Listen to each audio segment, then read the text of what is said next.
Tonight's speaker is Kelly McGonigal.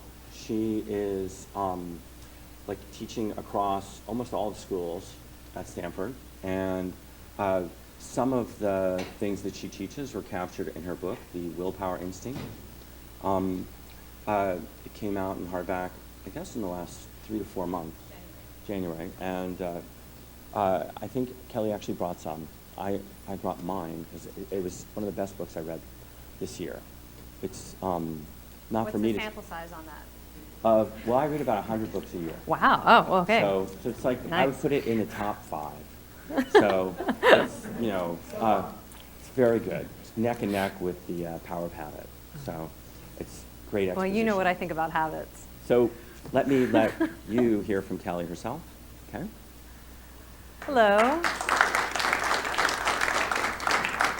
So is this mic going to be on projecting? Can you guys hear me okay? Good. All right, in the back. This is a really small group, and so I want to start with just a little bit of audience participation.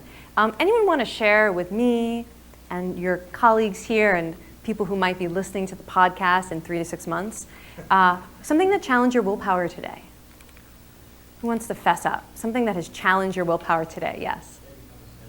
I know, it's so hard, isn't it? Like, do I get out of bed? Do I stay in bed? Okay, so you found the strength and the energy and motivation to take that big step. We know because you're here. Yes? I saw a new Turkish restaurant, and they have this bread called a simit. And when I visited Istanbul, I ate one every day. So you were tempted. Well, I had to exercise willpower. I lost. I ate the simit. Sometimes it is worth giving into temptation, as we will see. Cool. Anyone else? A challenge today, yes? We really have to capture this for the people who are going to be hearing this. I was tempted to get all the candy that's out there in the lobby. Yes, me too. And as you saw, I did get all of it. Yeah. One of everything. Yeah. We may even have an exercise later in the talk that you could use the candy for. So if anyone is hanging on to it, your willpower challenge I don't know if it'll last that long. Yeah, that looks like that's going fast. Anyone else? Any other willpower challenge you want to get off your chest? In the back, sir. I had an appointment with an old friend that I haven't seen for 35 years, but I'm also out of work. So I got an email just before I was supposed to leave on time to get up to San Francisco, and I decided to respond to the email and see if I could get a job rather than be on time to see my old friend. So yeah, so there are trade-offs. We have these conflicting goals, and sometimes it feels like it takes a little bit of willpower to not give into one goal and prioritize something else. Yeah, cool. Okay, wait, one more. Alrighty, make you run.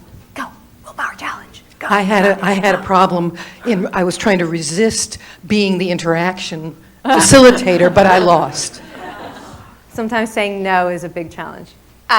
Noticing that I'm off track and not doing what I'm supposed to be doing. There's that long lag time between actually working on the task and realizing that I'm not doing it anymore. Oh yes, indeed. And the ever-present, certainly in our society now, the willpower challenge of noticing when we've been distracted and actually remembering what our goals are and getting back on task. Okay, great. Well, these are all great examples of willpower challenges. Let me give you a sense of first of all, where this wireless is going to work. Okay, let me give you a sense of what we're doing tonight. First, I'm going to start by sharing with you a little bit about how I think about willpower, which is based both on the science of willpower and also my experience over the last few years teaching this class on the science of willpower, in which I've really gotten to better understand the hundreds and hundreds of people who've taken this class, talking to me about what their challenges are and what has helped them make a change or reach their goals. So after we talk a little bit about what willpower is, we're going to talk about some common willpower mistakes, things that when you look at the science and you look at real life and see what are people doing that keeps them from their goals that maybe we're not so aware of, we're going to talk about 5 of those big mistakes so that you can start to maybe recognize them in your own life. And then just for tonight, haven't done this before, but since I was told this was a community of people interested in tech, social media, gaming, all of that, I thought I'd share with you what's on my mind right now, having spent the last 7 months or so talking to a lot of people who work in the tech community and are trying to produce things like apps online programs, social media, all that stuff to help people make a change. And I feel like in these conversations, I've learned a lot about what people know and what they don't know, and I'll just share a little bit about what I think are the most important things to keep in mind for those of you who are interested in development in that area, or even just like trying to figure out what's going to be the best way to support yourself in making a change. So we'll hit that last. Okay, so and thinking about what willpower is, first of all, let's break it down into its components. And I'm going to suggest that willpower is actually not one power, but 3 different powers, starting with some of the things that you guys were talking about in your own willpower challenges. We can think of it as I won't power and I will power. I won't power is the ability to restrain yourself from doing something that in the moment you're tempted to do, that you want to do, but you realize somehow is inconsistent with your broader values or goals. So I want the bread, but I'm not going to eat it. Or maybe I am. I want to criticize my boss, but I'm going to hold my tongue. There's so many things that we want to do in the moment that we don't actually want the consequences of. And so we'll call that I won't power, the ability to say no when some part of you wants to say yes. And on the other side, I will power, sometimes less appreciated. Saying no to the cookie or the cigarette is the classic willpower challenge. But we have this example, even just getting out of bed in the morning, that sometimes we have to find the energy to do something that is uncomfortable or difficult or maybe makes us a little bit anxious. And we have to find the motivation and the energy to prioritize it and actually take a step forward. And I call that I will power. And they're really 2 different types of challenges. And the third power that supports both of those abilities, to say I will or to say I won't, is even less appreciated. And I call it want power. And that is the ability to remember what you really want, the big term goals, your absolute most core values in life, the relationships and the roles that matter most to you. And it turns out this is very much a skill, like the skill of being able to say no when you're tempted or say yes when you're tired or overwhelmed. Just the ability to know what you want and to, in moments of temptation or fatigue, have that be really a strong sense of motivation. That is a skill, and I call it want power. And what we know about willpower challenges is that all day long we are faced with choices in which it feels like there are 2 parts of ourselves who really want 2 very different things. And that, in essence, is what a willpower challenge is. That part of you wants one thing, but another part of you wants another thing. And there's this kind of inner battle. Who's going to win? Are you going to do the thing that has maybe immediate gratification, or are you going to do the thing that's consistent with your big goals or your values or the relationships that matter most to you? And in some ways, willpower is just the ability to make the choices and take the actions that reflect those broader values, or sometimes people talk about it as being sort of your best self. Now, I put 2 pictures of the brain up here. Trained as a physiological psychologist, I tend to default to thinking about things in terms of what's going on in the brain and the body. So we're going to start there for a little bit and looking at what willpower is like in the brain and in the body. And one way that I found very helpful to think about willpower is actually to recognize that although we have one brain, neuroscientists say it's more like we have 2 brains or 2 minds. That we have a system of the brain that is mostly represented by the prefrontal cortex, and you can so you get a sense of what that's a picture of, but you can tap your own forehead, sort of see this is where, come on guys, and you're looking for not a hollow echoing sound ringing back. So you have a prefrontal cortex, and this system of the brain is really about keeping in mind long-term outcomes, big picture goals, all the impulse control that we've been talking about. And then you have these deeper systems of the brain, a little bit evolutionarily older. You see them going way down the species. Areas of the brain that are important for other instincts, like the stress response and wanting when you're hungry or when you're attracted to someone. All these instincts where we want what we want now, or we are terrified and threatened and we need to escape. And those sort of motivations live deeper in the brain. And researchers have found that you can actually perfectly predict what people are going to do by which one of these systems is dominant when they're faced with a willpower challenge. So this is a kind of silly example, but it's one that neuroscientists have used, where they take dieters who have a goal of health, and they put them in a brain scanner, and then they offer them different snack choices. Do you want a chocolate bar, or do you want a banana? And they have to make choices. And they make a series of choices, And they know that when they get out of the brain scanner, the researcher is going to give them one of their choices. So it feels like a real choice they're making. And researchers looked at what was going on in the brain when they were presented with the choices, and you could very clearly predict that if there was greater activation in the prefrontal cortex, they were going to make the choice that was healthier. And when the prefrontal cortex did not come online as strongly, they would choose the more indulgent item. And this has been shown with so many different types of willpower challenges, including more of the I will challenge. So when you see that there's more activation going on, let's say in the amygdala and in other regions associated with stress and fear, people are not going to take an action that is difficult. But when the prefrontal cortex comes online to help regulate that stress and remind you of your goals, then people are able to do things even though they might be anxious or they might be overwhelmed or they might be angry. And so again, I think it's really helpful to start to think, well, okay, which version of myself is driving my actions in any given moment? And how do I start to recognize what it feels like, where my attention is, what's going on in my body when I'm in this version of myself versus another version of myself? And so let's go down now below the brain and look at what's happening in the body.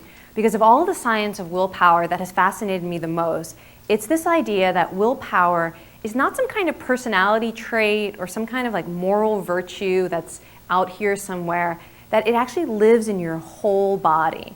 And that when people are exerting self-control, there are specific changes in your body, what's going on in your heart, what's going on in your breathing, that reflect a certain type of response to challenges. And so I want to walk you through what that looks like in your body, because one of the best ways to increase willpower turns out being working with your own body and training your body, which is not the way we usually come at what can feel like deep psychological or even sometimes spiritual crises.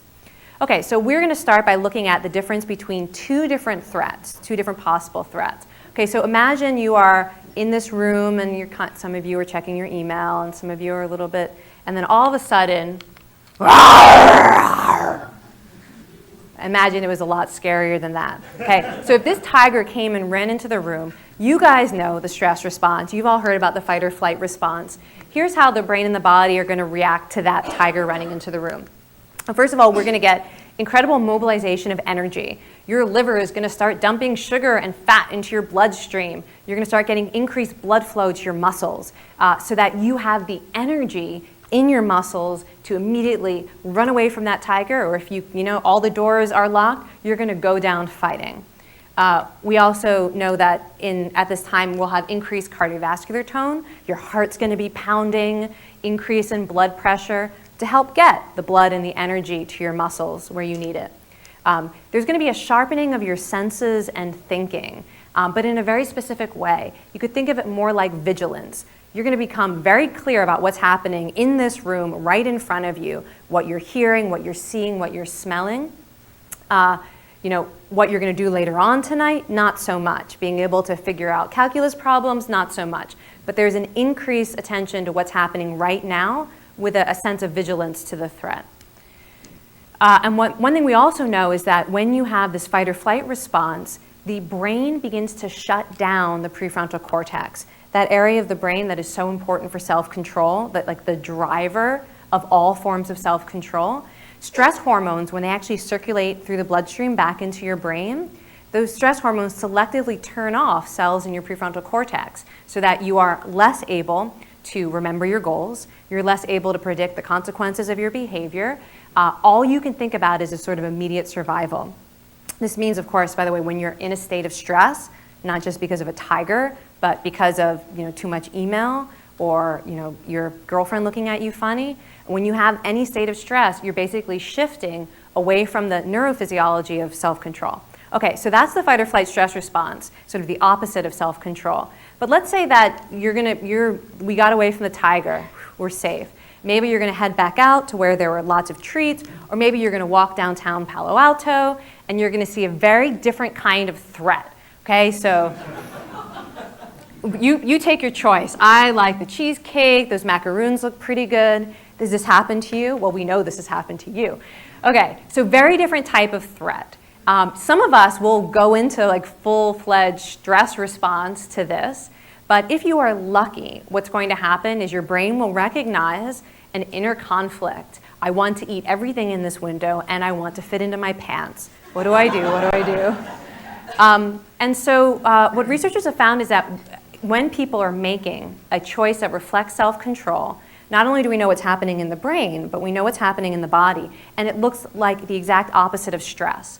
So for example, the critical thing that happens is you recognize an inner threat rather than an outer threat.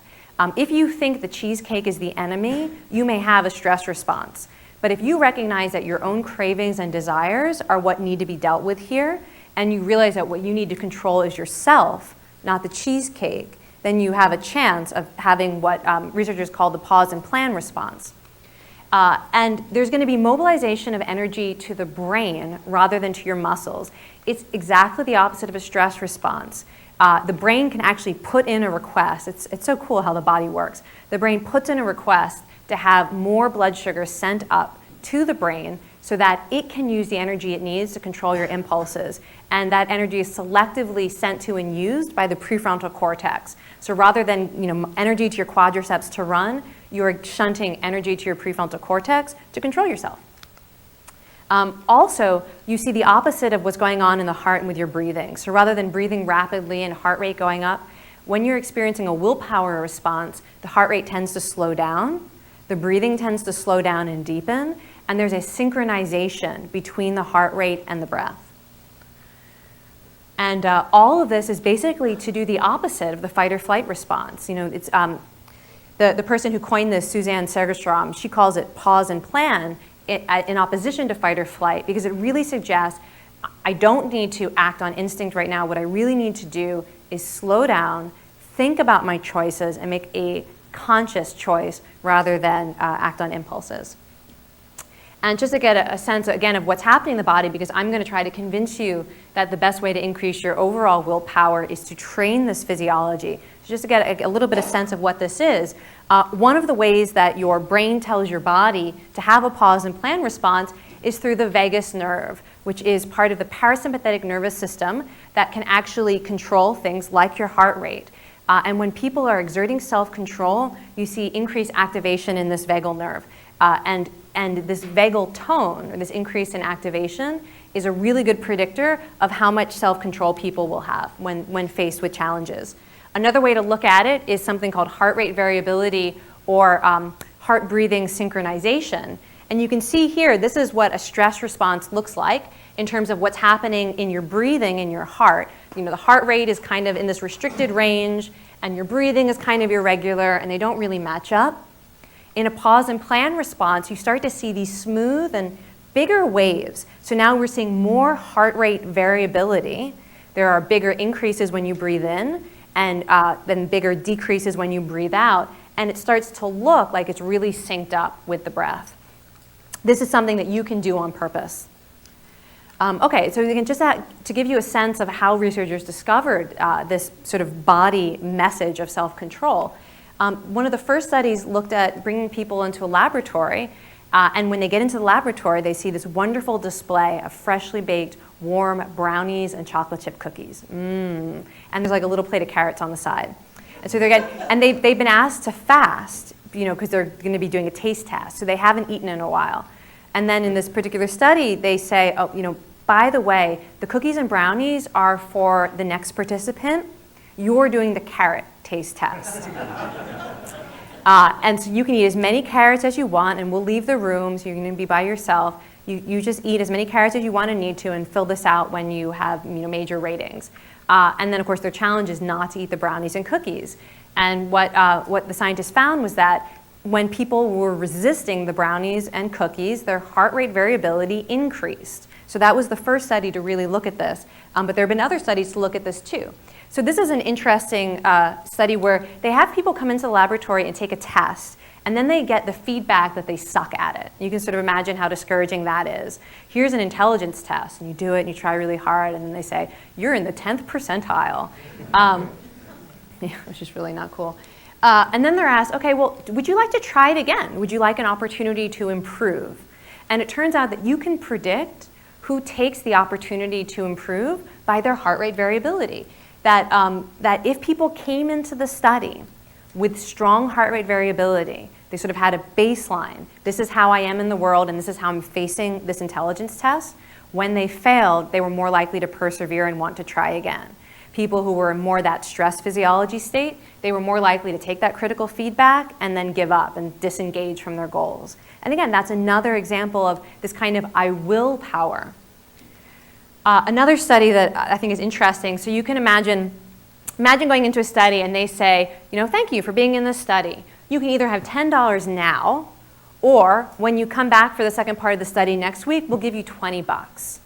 Okay, so do you want the immediate gratification now, or would you like to wait a little bit longer for the gratification but get a bigger reward? And again, you can predict who picks the delayed gratification for the bigger payoff by what's going on in their body, in their heart rate variability. And then finally, the last study that I wanted to show you about this is the one I find most compelling. This was a study of people who were in recovery for alcoholism. And in the study, people who were trying to stay sober, they were shown alcohol. So they actually got a trigger. So they see their alcohol. And the researchers measured the response that they had to seeing alcohol. And so what you're seeing here with this blue line are people who ended up being more susceptible to relapse. And this is heart rate variability on this index here. So you'll see that the people who ended up more susceptible to relapse, they actually showed a decrease in heart rate variability when they saw alcohol. That's a stress response. They saw the threat outside of themselves and they had a little panic stress response. This line here, you're looking at people who ended up being less susceptible to relapse, and they showed an increase in heart rate variability when they were presented with this willpower threat. And again, it's just another example of how looking at what's happening in the body ends up predicting people's ability to succeed at some pretty big willpower challenges. Yes, sir? What do you mean by heart rate variability exactly? Sure. So imagine, we're going to do a little heart rate variability role play. Okay? So put your hands somewhere in front of you. And when you inhale, I want you to go like this. Okay, so when you're inhaling, you're going to go like this. And when you exhale, you're going to go like this. Good. Just do that a couple times. You're inhaling. And you're exhaling. So keep doing this. So heart rate variability, when it's strong, your heart rate goes up when you breathe in. And your heart rate goes down when you breathe out. So let's say your baseline heart rate is 60. When you inhale, maybe it's 62, 63. And when you exhale, maybe it's like 56, 54. And we aren't aware, you can stop now, but you get it, right? So you breathe in, it increases. That's good heart rate variability. And what it reflects when you have, so this is not heart rate variability. So put your hands out like this. Okay, inhale, exhale. You're stuck at like one heart rate, 60, 60, 60. When people are usually stuck in a small range, it usually means that they're stuck in a state of sympathetic activation where they're like a little bit stressed out. So the reason heart rate variability is such a good measure of this type of physiological response is it reflects a nervous system that is moving in and out of sympathetic and parasympathetic dominance. It's kind of like a flexible preparation for action or pausing. Does that help? Okay. I know, and the heart rate variability thing is a thing that the media gets wrong the most because I'm so excited about it, and like almost every media report has screwed it up by calling it, they just abbreviate it to heart rate. It's not heart rate. You don't need a low heart rate or a high heart rate. It's that fluctuation that really matters. Okay, so, oh, wait, I don't want to skip this slide. So you can actually increase your heart rate variability very easily. And one of the best strategies if you are dealing with willpower challenges is actually just to kick your physiology into this pause and plan response by slowing down your breathing. This is a study of people who were untrained in breathing techniques. They didn't spend time in a cave learning pranayama. They just were taught how to slow down their breath a little bit. And what you're seeing here is breaths per minute, ranging from 3 breaths per minute to 14 breaths per minute. And you'll see that as the breath rate slows down, heart rate variability increases to a sort of magic point of about 4 breaths per minute. 4 breaths per minute is not that hard. If you tried to do it, most of you could do it within a couple of breaths and do it pretty comfortably. And we may actually all practice it together in a later part of the talk. And this is a way of actually shifting from that stress physiology that makes temptations more tempting and emotions feel more overwhelming and procrastination so much easier to give into. that you can actually slow down your breath to shift what's going on in your brain and what's going on in your body. And from a long-term training perspective, there are other things you can do that increase what scientists call your willpower reserve. If you remember in that intelligence feedback study, it was the people who came in with high heart rate variability reserve. They just were walking around in the world with higher heart rate variability. They were the ones who persevered in the face of a challenge.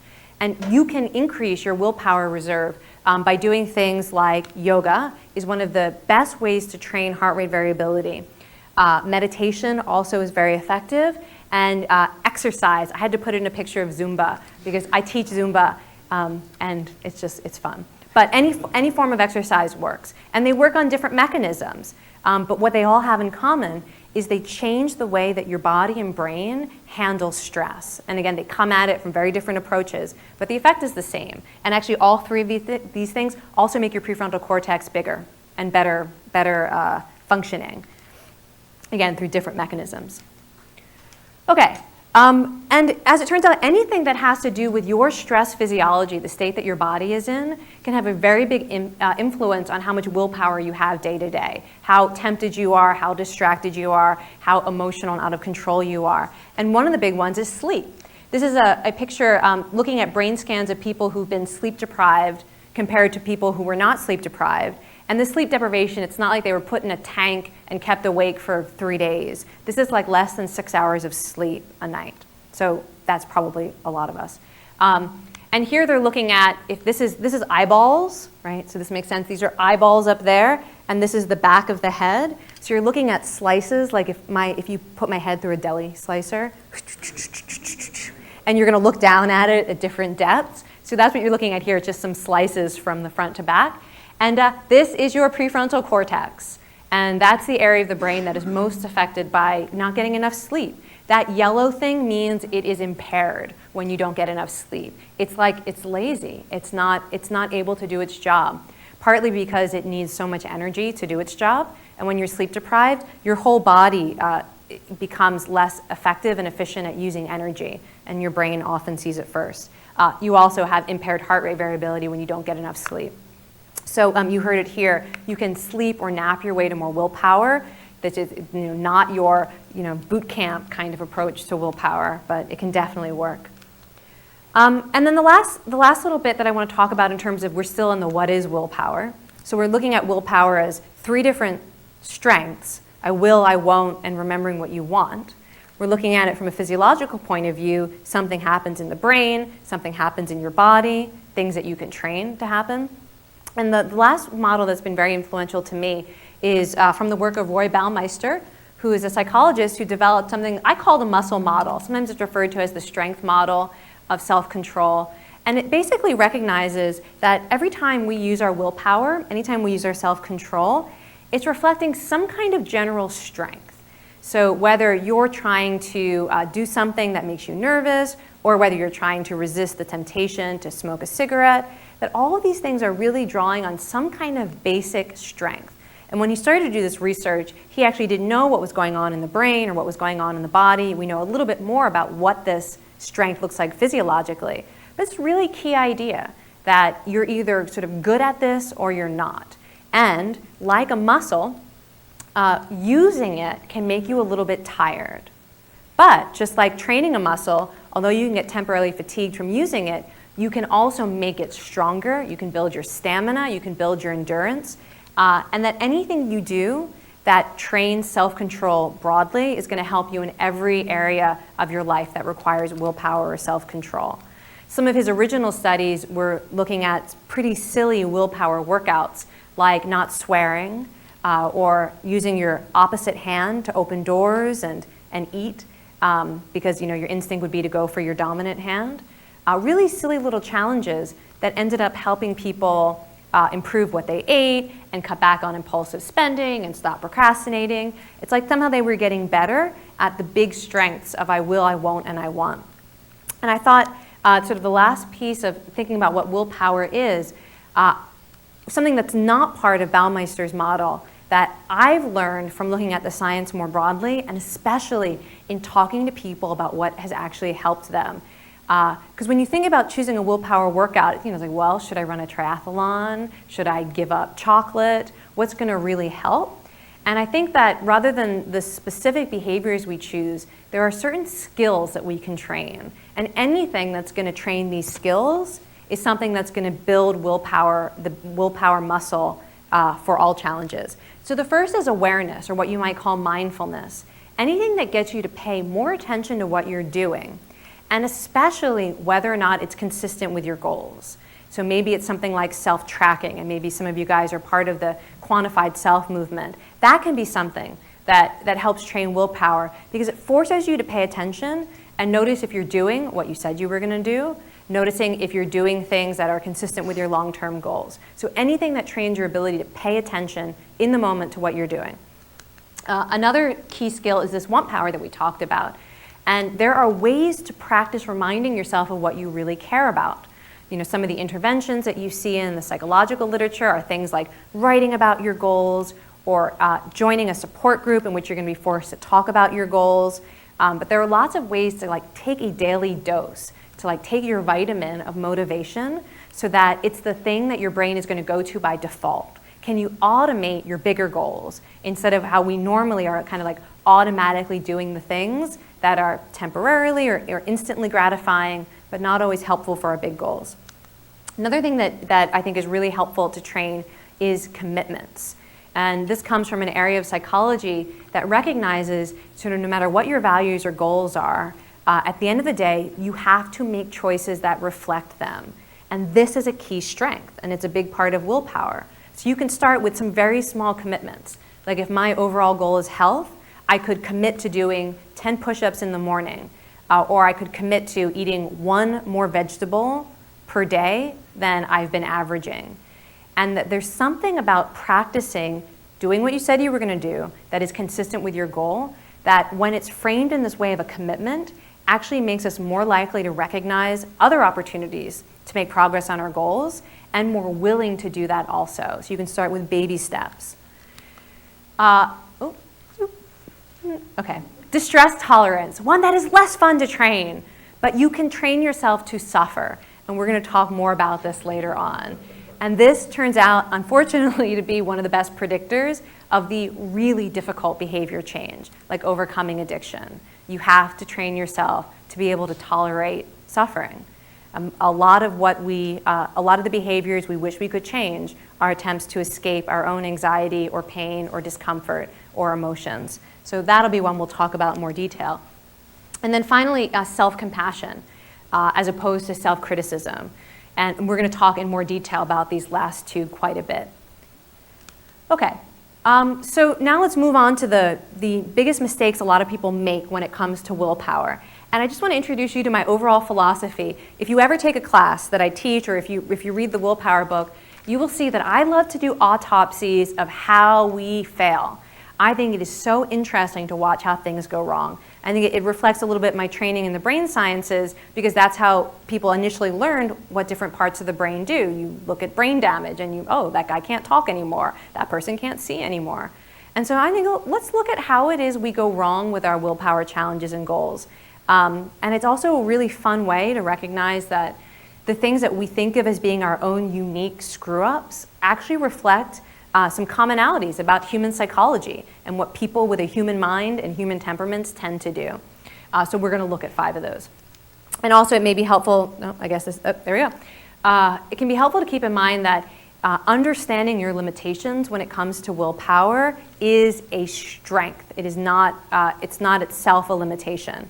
And in fact, people who think they have the most self-control are the most likely to fall apart when their self-control is challenged. There's something about being overconfident or over-optimistic in your own willpower and self-control that makes people get themselves into situations where they don't know what to do, or they're so surprised by their setbacks. Like, I can't believe that I'm on a diet and I ate a whole pizza for lunch. They just give up on their goals. Which has been shown with people trying to quit smoking, people trying to lose weight, and other challenges. So I think it is perfectly fine to feel like you are not a willpower wonder. You can even feel like a willpower loser a little bit, knowing that you have the full capacity to to actually overcome these setbacks or challenges. Okay, so the first type of mistake that I'd like to talk about is called moral licensing. And I want you to just, right now, we'll do our own little experiment. I want you to think if you had to volunteer tomorrow, you've got this opportunity, you're going to get a day off of work, and you get to go volunteer and do something good. Would you rather help feed the hungry, or would you like to plant some trees, maybe with canopy? Okay, so think which one you want to do. Oh, I see hands going up. That's cool. We should take a vote. Why not? Who wants to feed the hungry? Okay. And who wants to plant a tree? Oh, a lot of tree triggers here. Great. Okay. Well, you don't actually have the opportunity. But this study, this was the setup. They asked people that.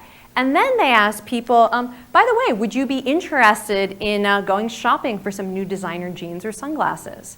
And it turns out that when people have the opportunity to imagine doing something good, I'm going to feed the hungry. Just imagining that they are going to think about doing something good, they then are more likely and more interested in splurging on themselves and being self-indulgent.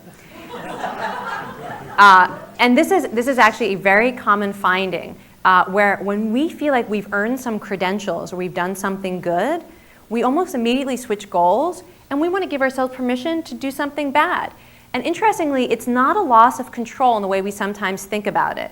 Like you could imagine really craving a drink or cigarette or a donut or something like that and feel like, I gotta have it. And that's one kind of willpower failure. But here we're talking about more an inner dialogue like, I've been so good, I deserve a reward. And it's not the same kind of loss of control. It's more a failure of logic. And here's another example. So this was a study of dieters. A lot of willpower research is done on weight loss because, as you probably know, more than half of Americans are on a diet at any given point in time. So in this study, they brought in dieters who had made some progress in losing weight. And half of them, when they came into the study, they were congratulated on their progress. So everyone had made good progress losing weight. But half the dieters, when they came in, they were told, by the way, you've made so much progress on your goals. You should feel really good about this. You've lost N number of pounds. And then on their way out the door, as a thank you gift for participating in this study, would you like a chocolate bar or would you like an apple? You would think, right, that the people who'd just been told, you are doing so good on this weight loss, go you.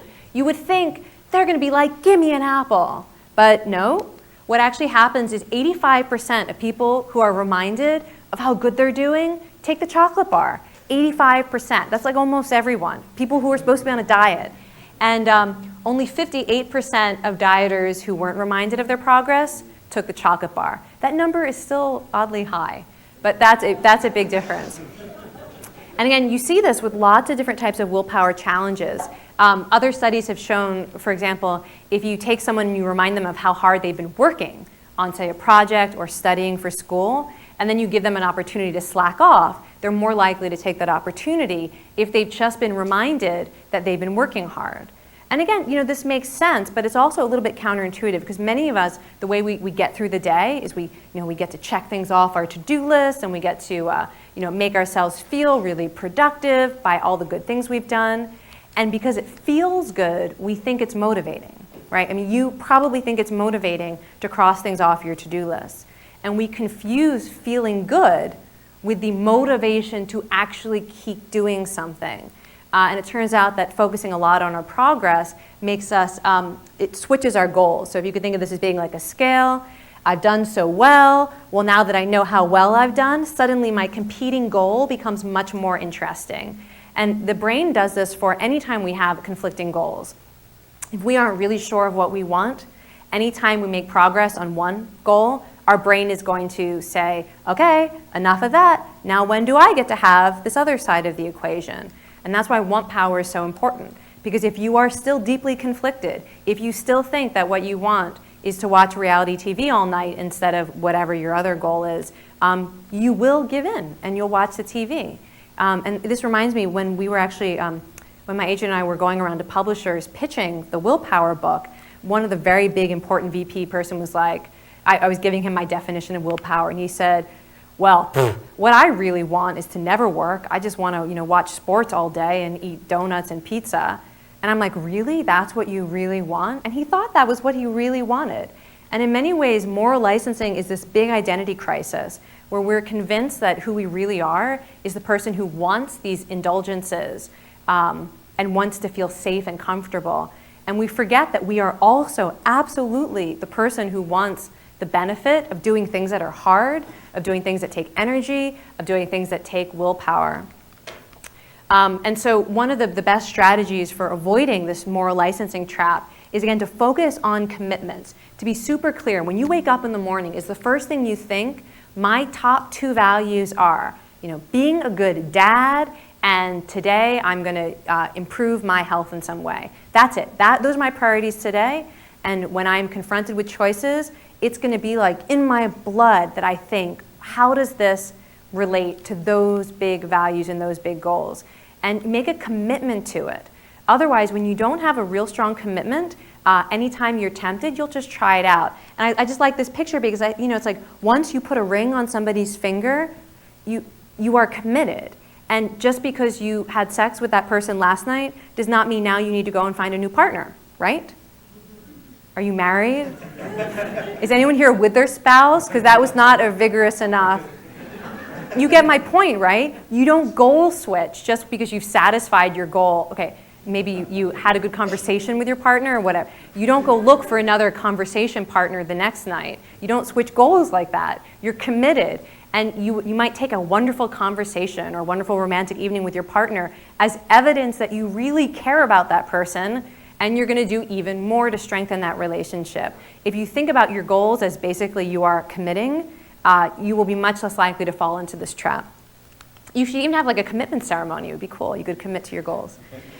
And you'll be less likely to fall for stuff like this. A student in my class this quarter sent me this. I thought this was hysterical. This is a product that is using the halo effect. So this is, psychologists call the strategy of trying to make people feel virtuous about something the halo effect. So if I can convince you there's something virtuous about, like, I don't know if any of you guys noticed this, but back on this picture, did you notice that this was an organic and fair trade chocolate bar? Absolutely. You put that label and people don't feel guilty anymore about indulging. So anyways, this is a product that a student sent me. They're literally calling it a halo. It's sinfully healthy. And they're literally calling it a halo, and people are going to fall for this. They're not going to look at the calories and see how much sugar and fat is in it or whatever. They're just going to be like, halo. There's no way I could go wrong eating something that has this virtuous glow. Anyways, don't fall for that. Okay, another experiment. I want you to take a look at these circles, and each circle represents on the left who you are now at your core, like who you are. And the circle on the right represents who you will be at some point in the future, maybe 10 years, 20 years, however many years you think you got left, go into the future. And these represent different relationships between your current and your future self. So on this end, who you are now at your core is like totally different than who you're going to be in 30 years. I don't even know who that person is. Versus some of you might feel all the way down here, like it's going to be me. It's still going to be me. I'm going to wake up. I'm going to feel the same. It's still me. It's 30 years in the future, but it's me. And you could think where on the spectrum you are right now. And we won't even do a poll, but sort of think among yourself where you would put yourself on that spectrum. Okay, so it turns out this is also a really good predictor of willpower. Don't panic if you end up on the wrong side of the spectrum, because there's still hope. And it's actually funny. When I saw this first graph, I thought, this is stupid. Everyone's going to be on this side. Like who? And then I showed it to my partner, and he's like, oh yeah, that's me over there. And I was like, really? Okay, so there is definitely a big spectrum. So this graph was developed by a researcher at Stanford who's very interested in the fact that people do not save for retirement. It is actually alarming and disturbing how many Americans have zero money saved for retirement. And when you ask people why they aren't saving for retirement, oftentimes what you get is not, I don't have any money. It's not like there's no money to put away. But they say it feels like they're putting money away for a stranger. Like, why should I give my money to some old person who's going to be boring? Or I'm not saying this is true, but this is what people say. Like, that old person doesn't deserve my money. I should spend it now when I could actually be happy. And like the idea that at 70 or 80, they are still going to be happy and they're still going to want to do things and life is going to be just as rich and just as real. It's a mind trick. Okay. So in this particular study, they brought in young adults and decided we're going to introduce them to their future self. And the way they did that is they created 3D avatars. By the way, I think this is an awesome example of how technology can help willpower. Created 3D avatars of themselves progressed into retirement age. Okay, so imagine you're like 22 years old, you walk into the study, they're taking pictures of you from every angle, and then you go into a room and you're looking at a mirror, but what you actually see back, you think you're looking at a mirror, what you see back is this three-dimensional avatar of yourself at 75. And if you lift your right arm up, your future self lifts their arm up. And if you talk, your future self talks back to you. And it's very trippy. And these students were asked to have a conversation with their future self and to interview their future self. What's your name? Oh, my name is Kelly. Oh, well, what do you really care about right now? What's the most important thing in your life? And then they have to answer for their future self, and they see their future self answering back. And it's really an interesting experience. So after this, people suddenly feel like they actually know who their future self is. And then, that's what that said. And then a little bit later on, they're asked to make choices about how to split up a $1,000 windfall. What would you spend it on? Do you want to spend it on, groceries right now? Do you want to buy yourself a fun treat? Do you want to put it in the checking account to pay bills? Or would you like to put it in a retirement account? And after interacting with their future self, they put more than twice as much money into a retirement account. Like suddenly it didn't feel like you were throwing money away on some old person who's not you. And this has some very real benefits. By the way, this is not just experimental work, but they've also looked at that initial thing here. Oh, wrong way. Where you put yourself on the scale predicts a lot of interesting outcomes. So we'll call this a lot of continuity, and we'll call this over there not a lot of continuity. And people who have greater future self continuity, they procrastinate less. They're more likely to engage in ethical behavior at work. And again, this is like real world, not manipulating how you feel about your future self. They have more money. This research team did massive surveys where they actually got financial statements. They looked at how much they owed, credit card debt, retirement accounts, mortgage versus equity in their homes. And people at every stage of life, whether you're 20, 40, 60, however long you think you have left, if you feel very connected and similar to your future self, you've got more wealth and you have more assets and less debt. You also are more likely to be in better health, again, at every stage of life. Because if you know you're going to be the one to experience the consequences of smoking or eating junk food, you're going to be the one undergoing open heart surgery or chemotherapy or just feeling tired every morning when you wake up, if you know that's going to be you, not some abstract you, but you are going to have that experience, people are much more likely to do things now that are difficult or uncomfortable that's going to make it more likely they won't have to experience that in the future. And there's a lot of interest now in creating these future self interventions that have been shown to help people start to save more money, exercise more, and even quit smoking, where they're showing these age-progressed photos of what will happen if you quit smoking, and this is what you'll look like at every stage of your life, and this is what you're going to look like if you keep smoking. So this is the mistake that we make. We think that tomorrow we are going to be a different person than we are today. And that's one manifestation of feeling like our future self is a stranger. But even those of you who maybe feel like you've got good future self continuity, you might still be susceptible to another version of thinking that you're going to be a different person tomorrow. This is a study done by Emily Pronin at Princeton University, where she asked people to make choices for themselves now or the very near future. Not 20 years from now, but maybe a couple weeks or a couple months from now. In one part of the study, people were asked to drink something disgusting in the name of science. What it actually was soy sauce mixed with ketchup, which looks disgusting, it smells disgusting. People don't actually know what it is. But they're asked, we need people to drink as much of this as possible so we can study it. how much are you willing to drink for this study? Okay, that was the first thing they were asked. They were also asked to donate time as a volunteer, and they were asked, how much time do you have to spare? And then they were also asked this instant gratification question. Would you like a little bit of money now, or would you like to get a bit more money if we send it to you in a week? Okay, so for each of these questions, they were asked to make a choice for 3 people. Me now. This is happening in 5 minutes, okay? This is happening next week. This is what's happening when you leave the study today. That's me now. They also were asked to choose for their future self.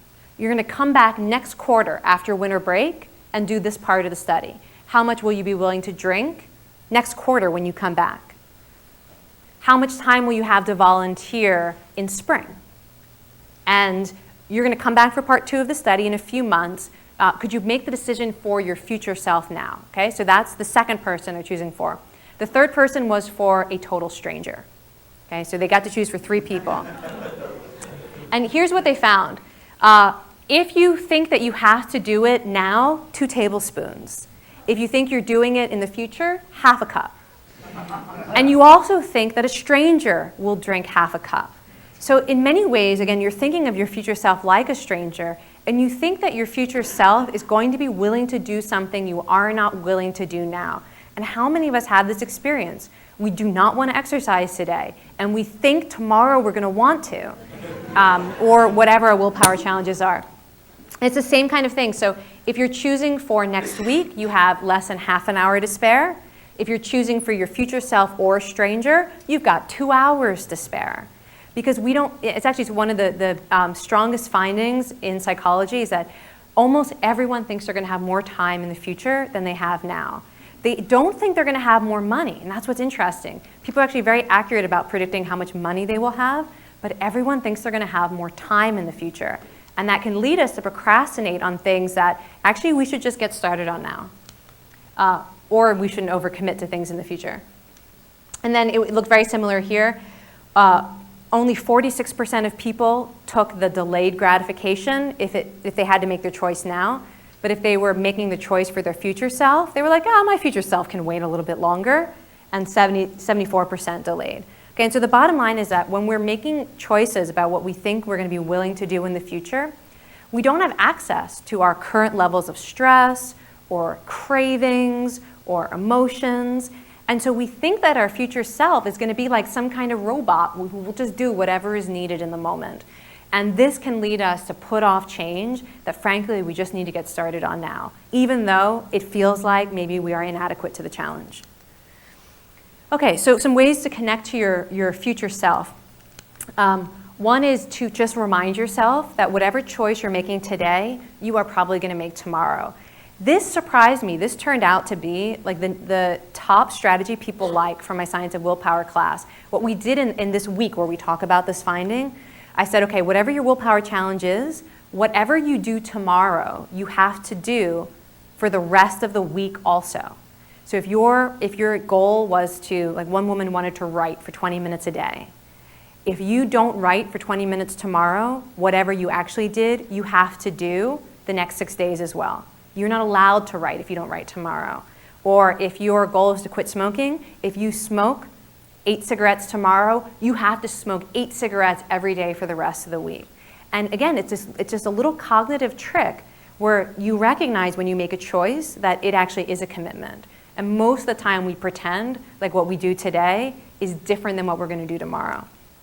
Another way to connect to your future self is to imagine the future when you're making a choice. And you don't even have to imagine what's actually going to happen when you make the choice.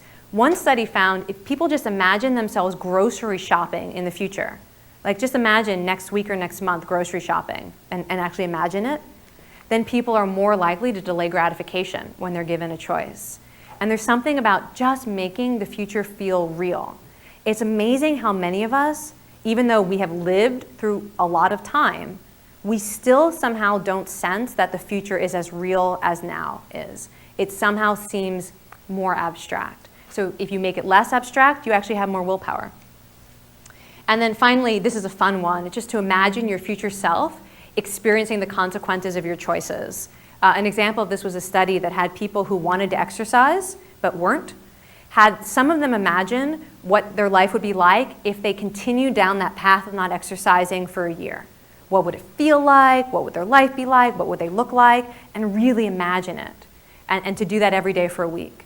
And another group was asked to imagine what life would be like if they exercised and they kept their commitment, and what that would be like, and what it would feel like, and what they would look like. Both groups ended up exercising a ton more than people who hadn't engaged in that exercise.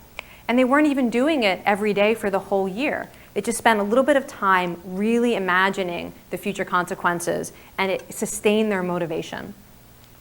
Okay, mistake number 3. This is a big one. This is where the candy comes in, by the way, if anyone still has it. So I got to tell you a little bit about this study. Do you guys know this rat? Are we already familiar with this rat? Any of you recognize this famous rat? He suffered for science so that we could learn this lesson that the promise of reward is no guarantee of happiness. Okay, so this was a rat. We're going to go back to the 1950s, McGill University. 2 neuroscientists were trying to understand what a certain area of the brain does. So they just stuck an electrode in a rat's brain and started stimulating that area of the brain. They had been told from other scientific reports that the rat should act scared or anxious when this area got activated. But their damn rat seemed to like it. They were very confused. And what they actually found was that by stimulating this area of the brain, they could get their rat to do things. So, for example, if I'm over here and I'm the rat, and this area of the brain gets stimulated while I'm here, next time you give me an opportunity, I'm going to come right back to the spot and wait for the next activation. And if you reward me for moving to my left with another little jolt, you'll get me, all the way out the room trying to get a jolt.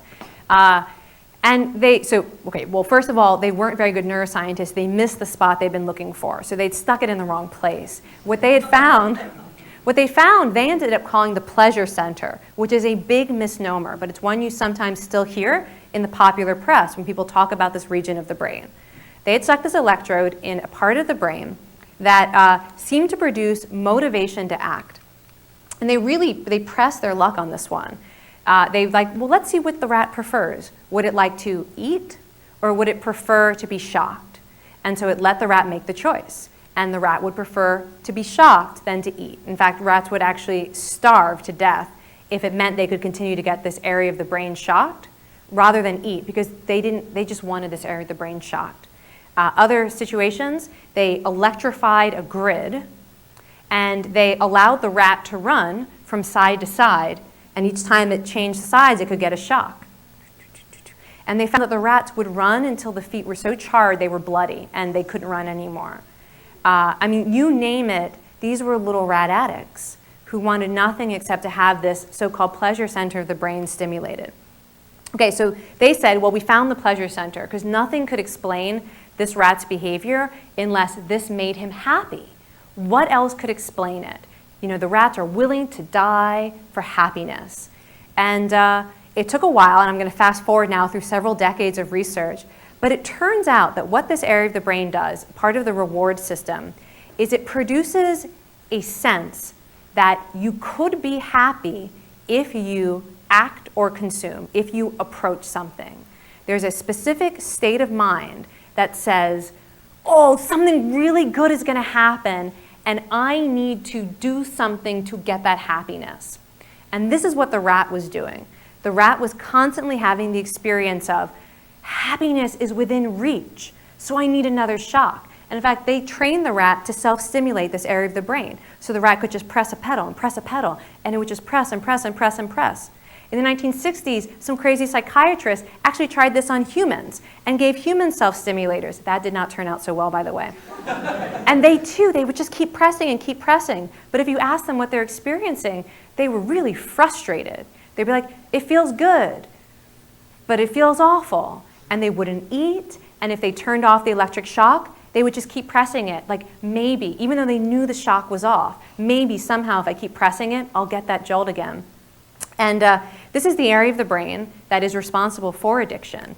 And it is such a critical insight to realize that your brain is lying to you it is producing an inner state that you could call craving or a desire. I call the promise of reward, where you become absolutely convinced that something will make you happy or will satisfy you, and your brain shifts into a mode that is meant to drive you to consume it.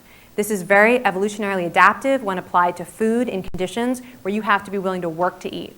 It's really great if you have to work really hard to mate, and you gotta like fight in order to get that opportunity to pass on your genes. But when we're in an environment where we have so much food available and so many opportunities to buy and be distracted and all the other things that actually can create a sense of promise of reward in the brain, we end up with some very difficult situations. Okay, oh, by the way, this is where it is. And dopamine is the neurotransmitter responsible for it. If you ever see dopamine described as a neurotransmitter of pleasure, you write a letter to the editor. I'm on a mission. Dopamine makes you want. It does not make you happy. It makes you willing to do things to get what you want.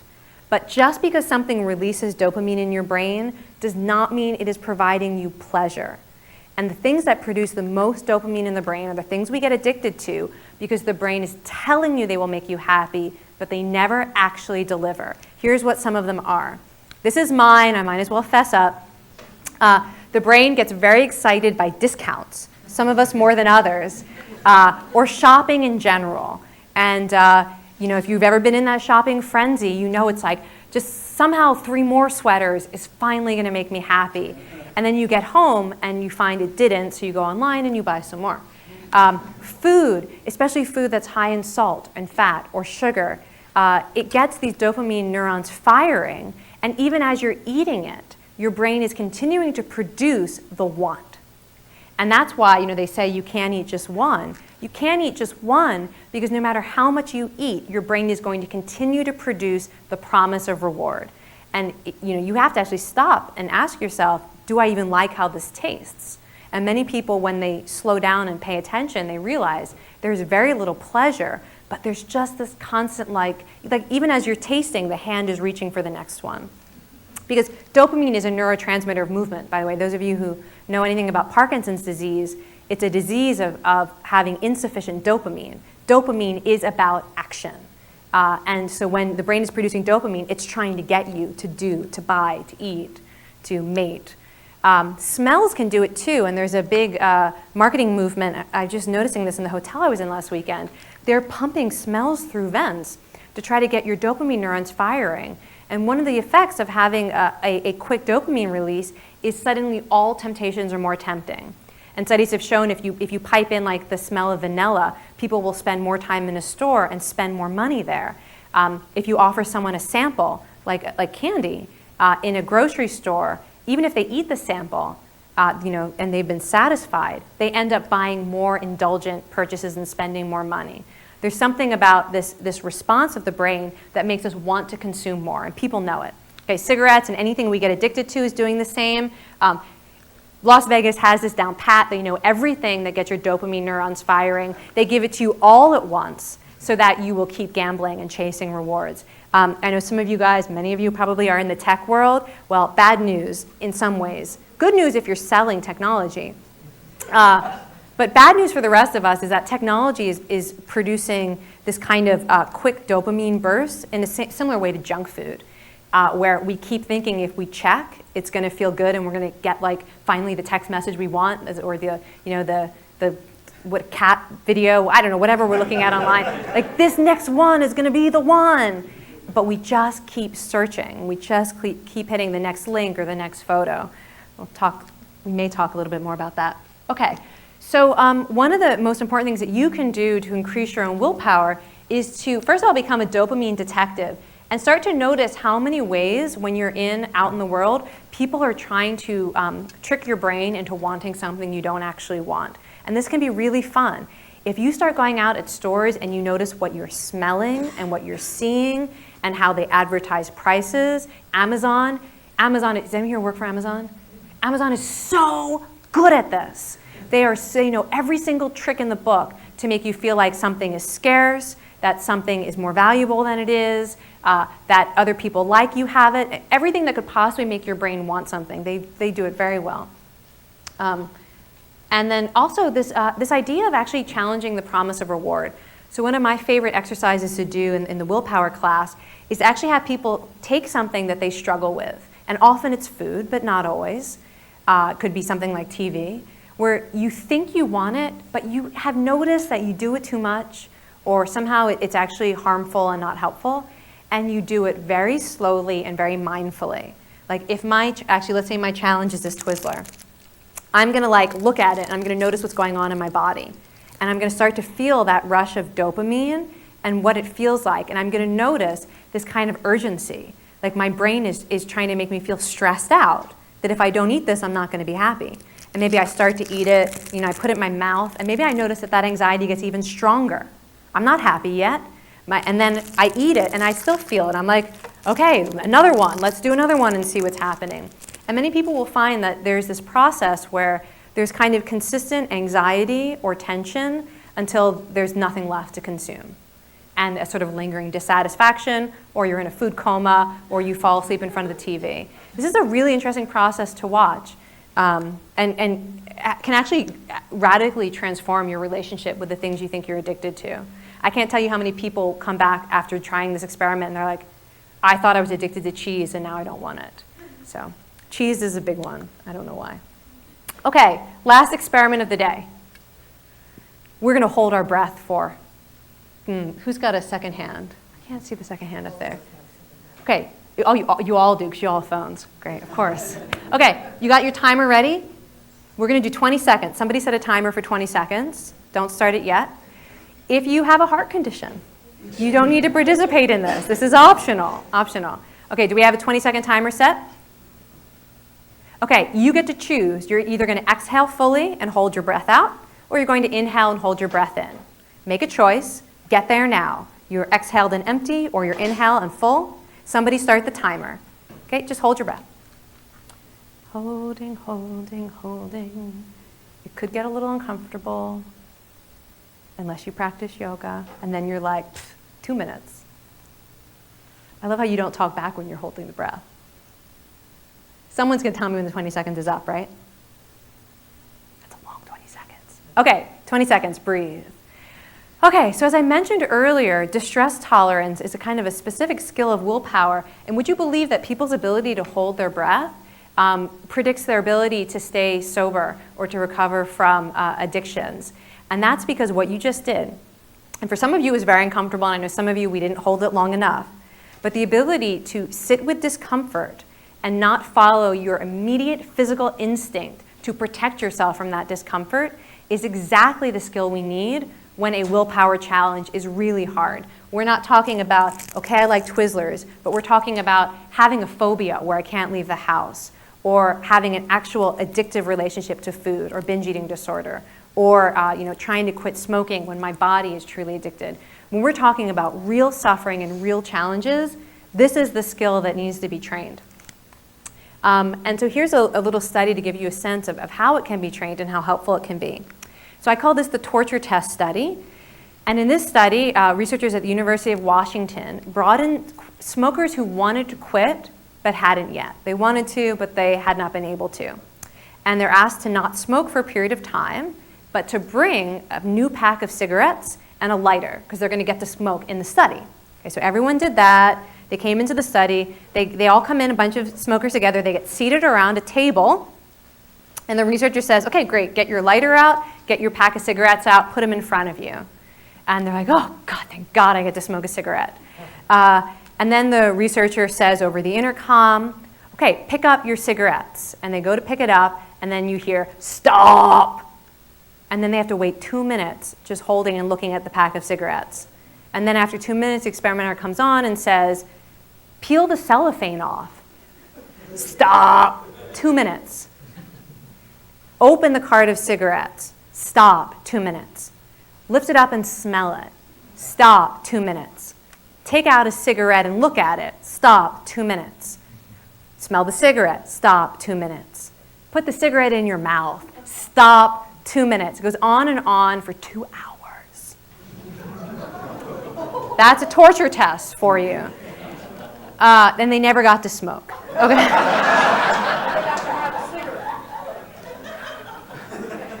Half of them were taught a technique called surfing the urge. So while this was going on, half of them were sneakily practicing this technique called surfing the urge, where you, when you notice a craving, you pay attention to the thoughts and the feelings.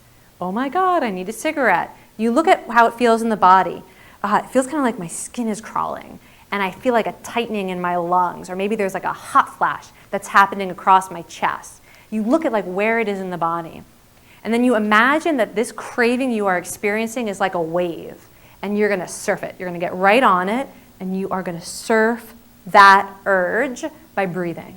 And you're gonna not fall off because you're gonna stay present with it, but you're also gonna trust that this craving, like a wave, it crests, gets very, very intense, but if you do not act on it, it falls and it dissolves, which is actually the truth about cravings, but most of us don't wait long enough to find out.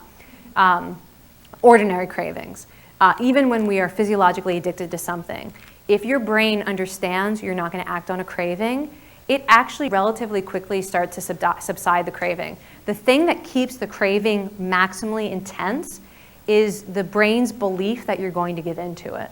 And it will continue to intensify the craving if there's a good chance you're going to give into it. But when you think about yourself riding the wave, what it actually does is it starts to turn off the, and I don't have slides of this, but studies have shown that this approach literally starts to shut down the stress centers of the brain and the craving centers of the brain. Like your brain is producing less dopamine to get you to give in because you have this, now you're bringing the sense of calm and commitment to the craving. Okay, so some of them were doing that. And then they went home and reported how much they smoked in the following week. And they weren't even told to cut down on cigarettes. But learning the surfing the urge technique, they cut back 37%, whereas the people who did not learn the surfing the urge technique didn't cut down at all. So there's something about learning this new technique that was helping people make a choice to reduce their smoking. And in a real intervention, where people were taught this in a longer format, they followed people for a year and found that 35% of people who learned to accept their urges and ride them out rather than act on them, 35% were completely quit a year later, compared to 15% in people who did standard treatment, including nicotine replacement therapy, which is supposed to get rid of your cravings. That it was more than twice as effective to learn how to just deal with your cravings, to feel the discomfort. That was twice as effective as trying to get rid of your cravings by taking a drug therapy. Okay, so this same type of approach of learning to surf your inner experiences has been applied to some really wide-ranging willpower challenges. Food, it actually works pretty well as a weight loss strategy, but also anxiety. You know, many times we procrastinate or we limit our actions in life because we can't tolerate the feeling of fear or anxiety. And so we try to protect ourselves from it by making our lives smaller and smaller or not stepping up to a challenge. Because we're so like, we think we can't stand that feeling. And when you learn to surf anxiety, like it's just a physical sensation, it's just something your brain and body is doing, people actually are able to expand their lives and step up to goals. A study at Stanford that was looking at really debilitating social anxiety found that people who learned to surf their own anxiety ended up being much less disturbed by the anxiety. It didn't go away, but their lives changed. The anxiety was still present, just like often, you know, when you first learn to surf the urge with cravings, there will still be cravings, but you're making different choices in response to them, and the suffering is less. Intrusive thoughts, same thing. People with PTSD, post-traumatic stress disorder, one of the biggest symptoms is intrusive memories or fears or thoughts. And the more you try to push them out because you think you can't tolerate having them, often the more intrusive and the more disturbing they are.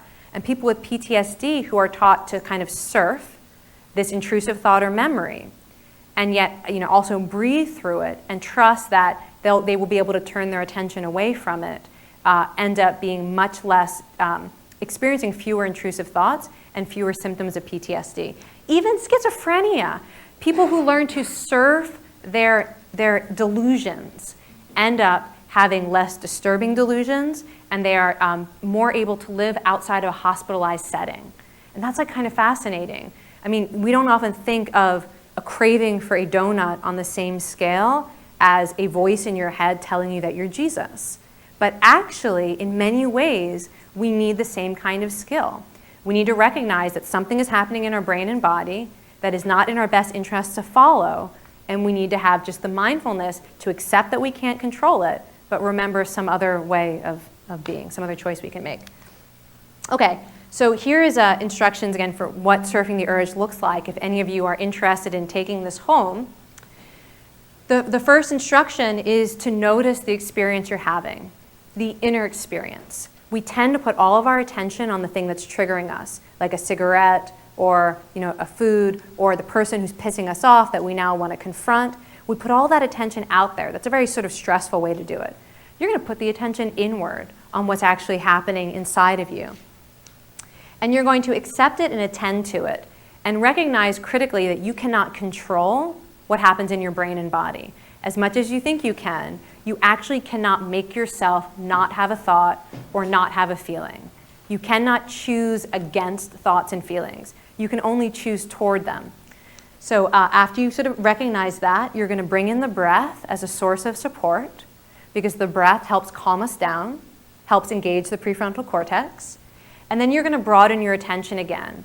You're going to stop focusing on your body, the craving, the anger, the anxiety. You're going to broaden your attention. Notice, okay, I'm in this room, and I'm going to look for an opportunity to make a choice consistent with my values. So you attend, accept, breathe, and then broaden out and act. Okay, here's our last mistake that we often make. And that, by the way, the last mistake, which I don't know if I actually identified it clearly, was the belief that you need to get rid of inner experiences before you can change your behavior. That's the mistake people make. They think they need to wait for the anxiety to be gone or the cravings to be gone or the anger to be gone, and then they'll change their behavior.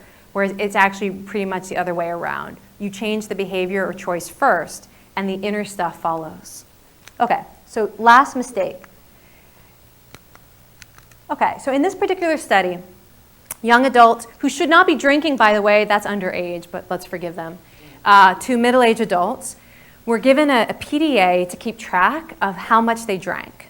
And then every morning, they also had to log in and say how they're feeling. How much did you drink, and how are you feeling about it the next day? And researchers knew ahead of time what people's personal limits were. Like, I can handle 2 drinks, and I know that if I have more than that, I'm going to regret it later. Okay, so everyone sort of gave what their personal limits were. And they were very interested in knowing whether people's emotional responses to how much they drank predicted whether or not they would exceed their limits again. So if I get totally wasted tonight, does my feelings about it tomorrow morning, how upset I am, how ashamed I am, does that predict how likely I am to go out and get drunk again? And so you could have 2 hypotheses with this. Well, you could, we might. Here we go. Okay, so one hypothesis says, I feel so bad about how much I drank last night. What is the hypothesis? I'm never going to drink again. I'm sure not going to do it again tonight because I feel so bad about it, I'm never going to drink again. Other hypothesis, I feel so bad about how much I drank last night, I need to get drunk right now to cope with my feelings because that's how I cope with feeling bad. I drink. Okay, 2 competing hypotheses. Shall we vote? Who thinks this is more likely? Who thinks this is more likely? Yeah, that's more likely. So it's good. You guys are good predictors. So here's what they actually found in the study. The worse a person felt about how much they drank the night before, particularly shame, how hard they were on themselves. Not hungover. It's not how hungover they were. It's how ashamed they were, how guilty they felt. The more likely they were to want to drink at 8 o'clock in the morning, that's this, intention to drink. This is a really strong linear relationship. Dotted line is heavy drinkers, solid line are light drinkers. Same relationship, but if you're a heavy drinker, it's even stronger. Okay, so the more ashamed you feel about getting drunk last night, when you wake up at 8 o'clock in the morning, the more likely you are to say, yeah, I want to get drunk. And this is actual consumption that the following night. So, and it was really strong for the heavy drinkers. This is how many drinks they had. So the more ashamed you felt about your drinking the night before, the more you drink again that night. And this is one example of what researchers call the what the hell effect. That is actually the scientific term for it. It's not a joke, that you will see that term in the literature. And you see it not just for drinkers. You see it for any type of setback in which you could become self-critical and heap on the guilt and shame. So for example, dieters who break their diet and indulge, the more they beat themselves up about it, I can't believe I did that, I'm so weak, I've got no willpower, I'm so lazy, the more likely they are to be like, what the hell, I'm gonna really go all out. Forget this diet, I've already screwed up, let me just at least get some comfort from food, enjoy myself. Students who are hardest on themselves for procrastinate the most for the next exam. Whereas students who forgive themselves, it's crazy. Students are like, well, I procrastinated, everyone procrastinates sometimes, no big deal. They actually are the most likely to start studying early. That sort of getting over the mistake you made predicts getting on with your goals. Addicts of all types, cigarettes, other drugs, anything you can think of, the more shame they feel after a small lapse, they sort of slid back a little bit, the more likely they are to just dive off the deep end. Gamblers who feel the most ashamed about losing money are the most likely to borrow money and the most likely to go gambling again to try to chase that loss. And then the one that I found most disturbing, and it actually relates to the last topic we talked about, sexual predators who feel the most ashamed about thinking about taking an action, thinking about about a desire. The more ashamed they feel about that desire, the more likely they are to take the next step, like go to a park bench. That's really interesting and a little bit alarming. And it partly relates to that idea that we feel like we can't have these thoughts, and that if we have these thoughts or feelings, we have to act on them. But also there's something about feeling ashamed or being self-critical that makes us turn to our instinctive vices. And the things we tend to feel the guiltiest and most self-critical about are also the things that we tend to do to relieve our own stress. That's why they're so hard to change. If it were easy, if we weren't driven by stress and emotions, anxiety or desires, then we would just change.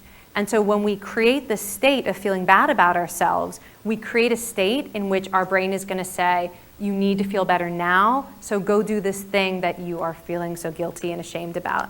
Not logical, but it happens. Okay, so it turns out that this is a cycle that you can break with a little bit of self-forgiveness or self-compassion. Call this the donut study. In this study, they brought in dieters and forced them to eat a donut. Just imagine that. You're eating health, and they're like, you have to eat a whole donut and drink a whole glass of water just to make sure they feel uncomfortably full. You gotta do it like very quickly. Drink a glass of water, eat a donut. Half of the women in the study then got a self-compassion message.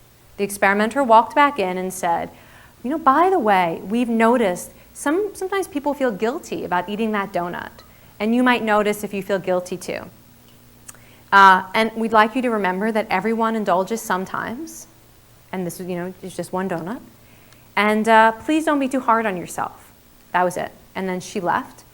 And then everyone, including the women who did not get that message, they then got a taste test challenge where they were given a whole bunch of different types of candy and told to eat as much as you would like to evaluate each type of candy. And the researchers wanted to know, if women forgave themselves for eating the donut, would they eat more candy? Like, it's no big deal. Remember, they said everyone indulges sometimes.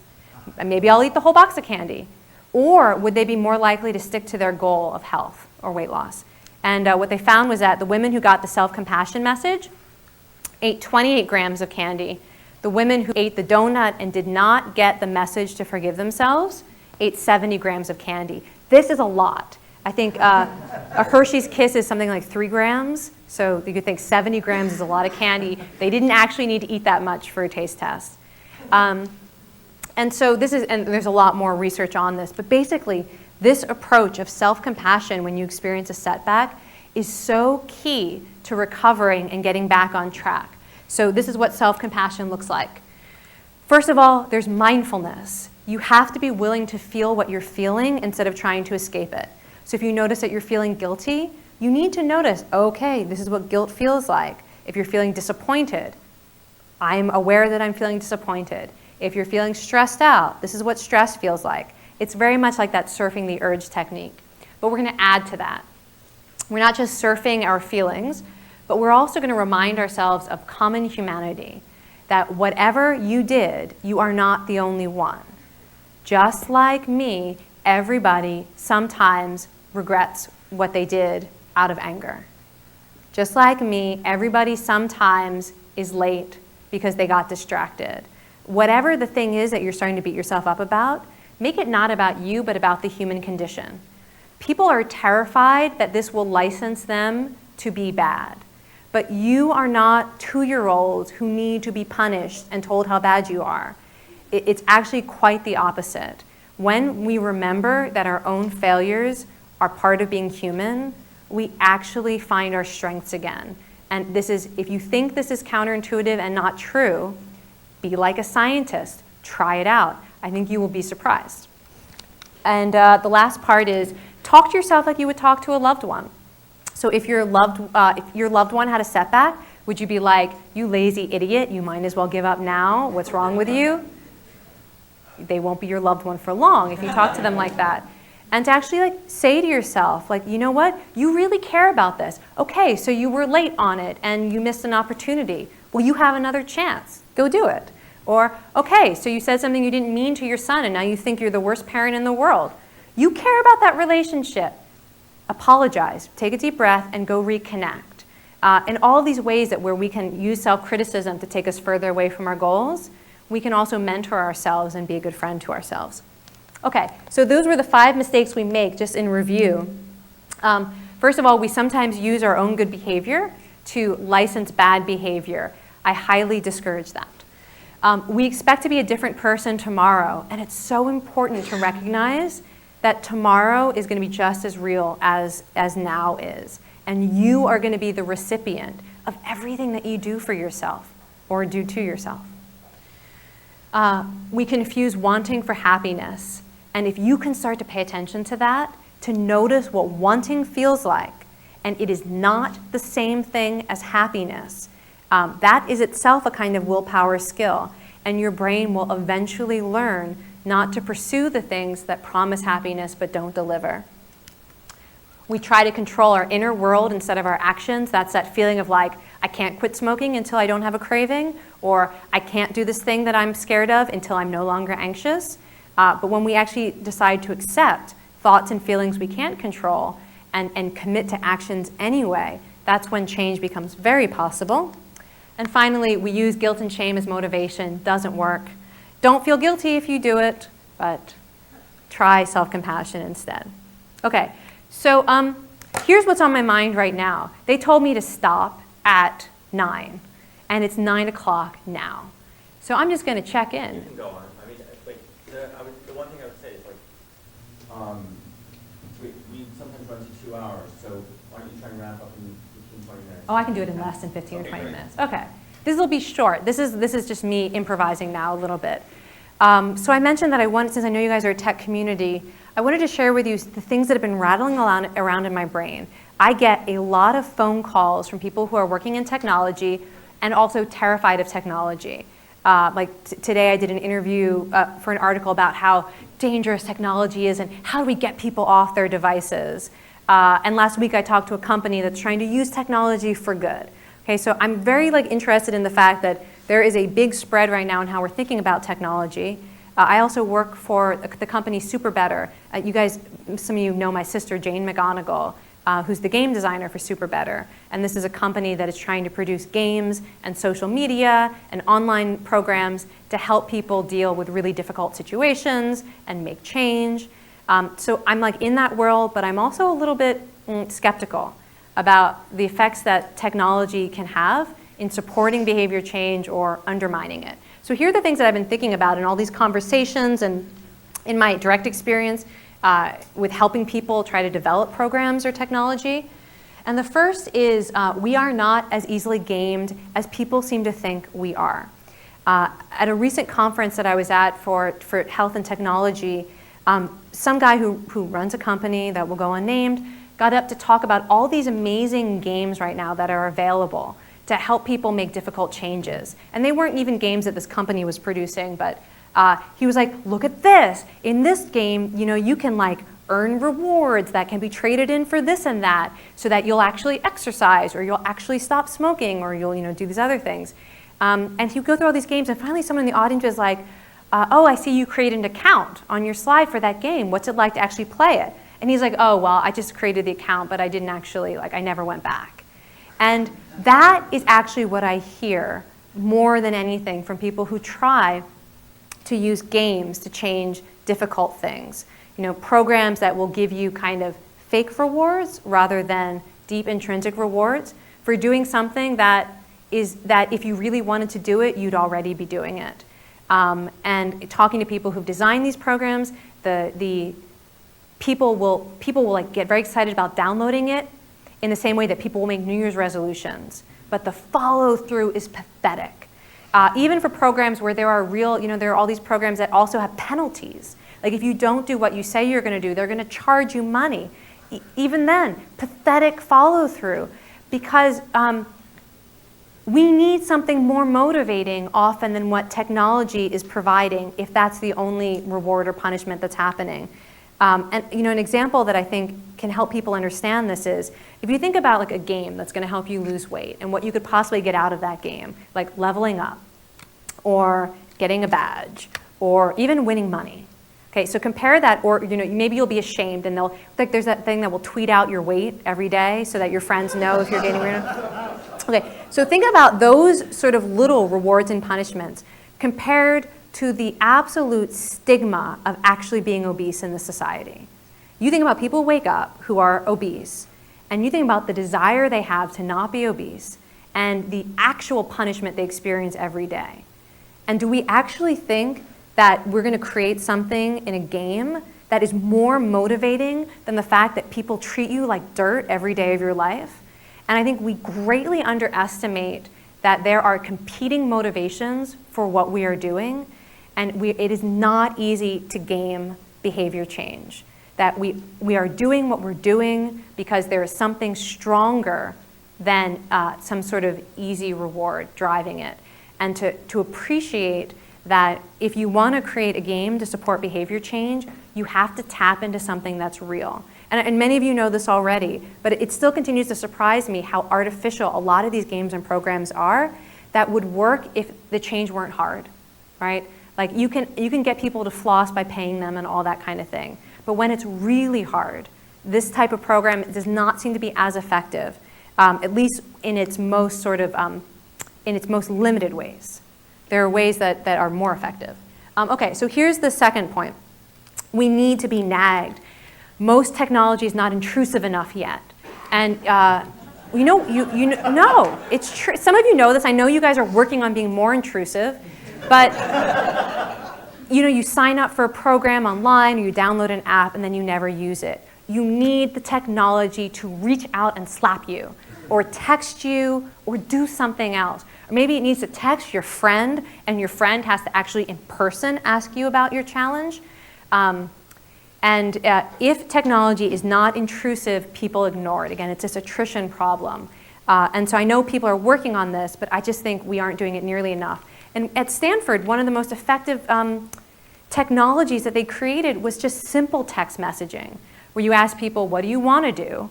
And then you get annoyed with a text message that says, have you done it yet? Remember, you said you wanted to. One study was looking at it for exercise, and just a simple text nag works. In a study that I worked in, getting it for people who were trying to meditate, getting that daily reminder that said, have you meditated yet, actually made people meditate. That's not fancy, but it's intrusive. And I think and the more, by the way, we can get real people to intrude on us, or we can create technology that feels like we have a social relationship with it. Like if you could create your own personal nag. Like I need a coach. I need a coach who's going to be a little tough on me and is going to have a certain voice and a certain message. Or I need like a grandmom who's going to be very encouraging and nurturing and praise me when I do anything. Like maybe you get to decide how you're nagged, but it needs to feel more social, I think, to be most effective. Okay, this I've already mentioned a little bit. I love this picture because this is what it feels like when we are in the middle of a habit or craving or an addiction. It's like whatever it is, it's got you by the throat and you can't breathe until you give in. And I think a lot of people who are working on technology had this idea like, oh, people would just make the change if they had a little bit of support, a little bit of structure, a little nudge. But in fact, the things that most people are dealing with that they really want to change, there is suffering present. That they are trying to deal with difficult emotions, disappointments in life, grief, shame, that pain in the body that is driving certain behavior. And you need to use technology to teach people how to deal with their suffering. That it is not enough to create technology that is nudging people towards the good thing. You have to help people deal with their suffering. An example of an app that I like that does this, it's not popular, it's gotten like no press at all, but it's called the Breathing Room. And you download this app and you go into it and it has a breathing counter. It tells you when to inhale and when to exhale, and you can hear the sound of someone breathing. And it just happens to be at the rate that increases heart rate variability, so that's cool. But at the same time, you see a map of the world and all the other people who are breathing with you. Like, this is super cool, because one of the problems when I teach self-compassion is I say, okay, you want to slow down your breathing, and you have to remember common humanity, and but people kind of forget. But you know, they had this understanding of self-compassion and surfing the urge and breathing as a way to deal with suffering. This is an app that just comes in and concretizes it, right? It's not like a nudge that says, you know, just don't give in, but it actually is helping people deal with suffering. And in fact, I even was just doing this last night, and I didn't want to leave the breathing room because there were 3 other people. It was late at night. There were only 3 other people in it, but like one was in Germany. Thinking like, if I leave this room, this person in Germany is only going to have 2 other people in the room, and what if they leave? I'm just going to stay and breathe and be with these other people who are breathing, because I don't know why they're here, but maybe they need the support. Like, there's like totally just, anyways. So that is simple technology, but it is bringing the idea of suffering into it. And I think more and more we need technology that helps people deal with the hard stuff. And then finally, I think we don't yet fully know how technology is changing us, and this is the kind of the bummer of the news. But something that I'm very curious about is that neuroscientists are beginning to think that when we interact with devices like our iPhone, it shifts the brain into that state of impulsivity, so that you move from maybe being that version of yourself where you're centered and thinking about long-term outcomes, and your prefrontal cortex is, fully online. And you shift to being that version of yourself that is more easily triggered. And this has been shown in a lot of different ways. If you can just distract people a little bit, they will give in to temptation more, they will use stereotypes more often, they will spend more money. Basically anything you can think of as being the not necessarily the best version of yourself, as soon as you distract them a little bit, like put a phone in their hand, they become more likely to be that version of themselves. And I think that this is something we need to think seriously about, as me also being someone who's trying to figure out how to use devices for good. If that's the case, we have a problem. That we actually need not just a different program, but like we have to figure out if there's a way to interact with devices that makes us more centered and stronger and motivated. And I think we actually don't know that yet. And so I sort of leave this as an open question that I'm fully open to the possibility that technology will not be the best venue for supporting behavior change, but that as we try it, we're going to need to think carefully about this. Like, if you send people to check their phone when they're already feeling stressed out and overwhelmed, is that actually going to help them, or is the very nature of the device going to exacerbate the problem? And I know there's a lot of interest in this now, and I just want to leave it open on the table. There, that was less than 15 minutes, and that's it. Oh, wait, the last little, thank you for your attention. And wait, one last thing. This is how you get in touch with me if you want to. Twitter is the best way to get in touch with me because I'm not intimidated if I only have to reply in 140 characters. The longer the response has to be, the less likely I am to answer, just so you know. So, I have a few copies of the book afterwards if anyone is interested. And now I guess we take questions or complaints or whatever is Hi, Tim McCormick. Thanks, great talk. I'm a product designer, and so in the context that I work in, what occurs to me is that most people are not consciously willing or intending to do anything. They're just using a product Yeah. for some other purpose. So what interests me particularly is what you might call, or is sometimes called, passive behavioral change, which is to say you've got some product that's just, I don't know, a reader app or something, but you build things into it to try and improve or alter people's behavior, but you don't rely on them like choosing or setting out or Yeah. being willful. Yeah. It's just part of it. So I wonder what you think So I'm about a that big kind of fan thing. of this stuff. I mean, I tend, because I don't know as much about how people are doing that with technology, I think of this in terms of choice architecture more broadly. And I think we need far more choice architecture in our lives. So I don't know how to do it with technology, and I think there are probably some changes that are harder to influence with technology than others. But to the degree that it can be done, because then it doesn't take willpower. And actually, I think anything we can do to make it easier to act in a way that's consistent with our goals is really helpful. And even things at the societal level as well. Like, do you put the healthy food at eye level, or do you hide it somewhere? Like how it's done now, where the healthy stuff you have to look for, but the junk food is right there at eye level, or if you're 3 years old, it's right at hand level. So great. I'm glad you're doing it. I don't know much. Where are you pointing? Yeah. Oh, yeah. I have a quick question about, you were mentioning about, in your thoughts here, about how it's actually how we need to be nagged to do some things. And Lovingly. And the thing is that, nagging implies interruption. Yeah. Interruption implies stress. Yeah. They seem at odds with each other. How do you answer that? Well, that's right. I think like you need to give permissions. Like it needs to feel like you're being brought home. Like if I'm in the middle of doing something and I get a message from, like, let's say my future self, and my future self says, Kelly, I care about you so much. I just wanted to know, are you working on that thing, or are you, checking online shopping sites again? I would welcome that type of interruption. And I think that, when we think about intrusiveness, obviously you don't want it to be like, what you wouldn't want is something like the shame coming in. Like the shamer is like the judge. You can imagine like an icon, it's like, dun, dun, dun, you failed. That's not the type of interruption we want. But I mean, I think it can be done in a way it feels like you're being supported. You were talking about how devices can increase our impulsiveness. Yeah. And I'm wondering two things. One is how you would structure a device so that it doesn't do that. And the other thing is how we could change how we interact with them to make those changes. I've been starting to think more and more of devices being like food, in that we are going to have to engage a lot with them.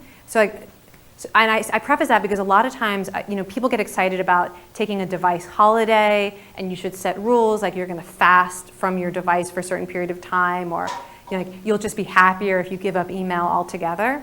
And I feel like now in our society, that we are moving towards only consuming more and more of it, and it just being like a way that we get our information and our social connection. So I don't know what the answer is yet, but I am thinking like we have to figure out for ourselves what the content is that is nourishing. So part of the problem with devices is what we use them for. And the nature of devices now, because of the mindset that they put you in, it drives you towards things that are wasting your time. That there's something about devices that make us want to play a game that has no point rather than do something, and I mean, you know what I mean, that there's no actual value to accumulating, some points in this game versus doing something meaningful that your grandkids will be proud of. So we need to find some way of pointing ourselves to the content and the processes that are helpful. Like, there's research now that how you use Facebook can make you lonelier or make you feel more connected and grateful and happier. And is there a way to structure it so that it is that you choose for yourself, this is how I engage with this platform, because I know that if I engage this way, it's going to make me less upset. And I mean, I don't know how we do that yet, and I'm not really a tech person, but this is the metaphor that I'm using that I wish people would start to adopt, and people who know more about how to design technology, or when we think about our own relationship with technology, to think about the content and the process as either being nourishing or like junk food that's making us sick. And I'm sorry, I don't have any great insights in how that's going to happen. Hi, Kelly. When talking about surfing the urge, you said it so beautifully, and I just had a chance to capture your exact words to see if I can get it this time. Okay. Something along the lines of, you cannot choose against a thought or a feeling, you can only work towards it? Yes. Was that the right phrase? Yeah, and the idea, this is based on a research finding called the white bear effect. That like if I tell you all not to think about a white bear, and the worst thing you could do is think about a white bear, we can't control the situation if you think about white bears. Everyone will start thinking about white bears, and people become obsessed. And it's been generalized now. So like people who try not to think about sad things become more depressed. People who try not to think about someone they have a crush on are more likely to dream about them. People who try not to think about a food develop cravings for it and eat more of it when given the opportunity. So there's a whole big body of research that says if you try not to have a thought or feeling, it will rebound. There's something about the way the mind works is that when you think you can't have it, you turn on the vigilance for any sign of it. And that means it's always there. But what you can do is turn your attention towards something. So if I'm aware that I'm having, let's say, a fantasy, an anxious fantasy, or some other kind of fantasy that I know is not healthy for me, if I have a struggle with it, I'm like, get rid of it, stop thinking about it, it's not going to work. But if I willfully turn my attention to something else, I have no relationship with it, it's still there, that whatever that thought or feeling is, and I say, and I'm also now going to look at the carpet and name the colors in this carpet, and I'm going to think about my mother, whatever I want to do to turn my attention towards, you can replace sometimes the intensity of things we don't want to think and feel. So that's like the science of it. And anyone who's meditated knows this. If you try to stop thinking, you will end up having unbelievable chaos in your mind. But if you choose a one-pointed focus and you turn your attention toward it, eventually the mind calms down because you just keep turning your attention back toward it.